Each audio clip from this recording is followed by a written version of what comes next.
புரட்டாசி மாசத்துல நான்வெஜ் கிரேவிங்ஸை கம்மி பண்ணுறதுக்கு என்னெல்லாம் பிளானோ அந்த பிளான் தாங்க நடந்துட்டுருக்கு. நான் இந்த ஸ்டைலில் தான் மஷ்ரூம் பிரியாணி செய்வேன்.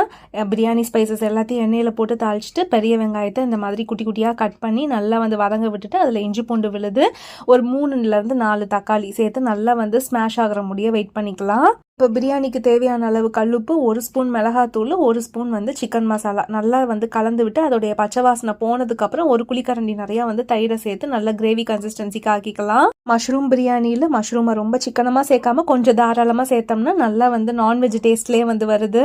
இப்போ மஷ்ரூம் கொஞ்சம் ஹாஃப் குக் ஆனதுக்கப்புறம் புதினா கொத்தமல்லி 2 ஒவ்வொரு கைப்பிடி சேர்த்துட்டு நல்லா கிளறி விட்டுட்டு ஆல்ரெடி நான் தண்ணியும் அரிசியும் சேர்ந்தே அளந்து ஊற வச்சுட்டேன். அதை அப்படியே தூக்கி இதில் கொட்டிட வேண்டியதான். ஒரு ஹாஃப் லெமனை பிழிஞ்சு விட்டு 3லேருந்து 4 விசில் விட்டு எடுத்தோம்னா சூப்பரான மஷ்ரூம் பிரியாணி ரெடி.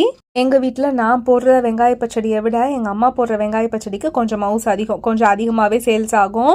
வெங்காயம், வெள்ளரிக்காய், பச்சை மிளகா, கொஞ்சமாக கொத்தமல்லி இலை எல்லாத்தையும் கலந்து நல்ல கெட்டி தயிரில் போட்டு பரட்டி எடுத்துருவாங்க. நான்வெஜ் கிரேவிங்ஸ்லேருந்து வேறு என்னெல்லாம் செஞ்சு எஸ்கேப் ஆகலான்னு என் கூட ஷேர் பண்ணுங்கள்.